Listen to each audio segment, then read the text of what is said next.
வசனத்தினாலும் நாவினாலும் அல்ல, கிரியையினாலும் உண்மையினாலும் அன்பு கூற கடவோ. ஒரு காதலன் தன் காதலியிடம், என் அன்பே, உன்னை நான் ரொம்ப நேசிக்கிறேன், உனக்காக என் உயிரையும் கொடுப்பேன்னு அடிக்கடி சொல்வானாம். அவளும் பூரிச்சு போயிடுவாளாம். ஒரு நாள் அவன் அதே டயலாக் சொல்ற நேரம் அவ தவறி ஆத்துல விழுந்து தண்ணியில அடிச்சுட்டு போகும்போதும் காப்பாத்தாம அதே டயலாக் தான் சொன்னானாம். அவள் அவனை நேசித்ததற்காக நொந்து கொண்டாளாம். இப்படிப்பட்ட அன்பை தேவன் நம்ம கிட்ட காட்டல.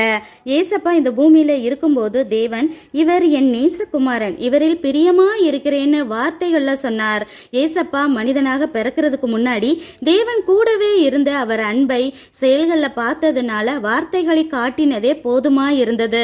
ஆனா நம்ம கிட்ட தேவன் தான் உயிரா நேசிச்ச தன் மகனையே நமக்கு கொடுத்து தன் அன்பை ப்ரூஃப் பண்ணியிருக்கிறாரு. அன்பை செயல்களை காட்டாதவர்களையும் வீணான மனுஷனே, உன் விசுவாசம் செத்தது என்கிறார். நம் அன்பும் வீணாகாதபடிக்கு செயல்களை காட்டுவோம்.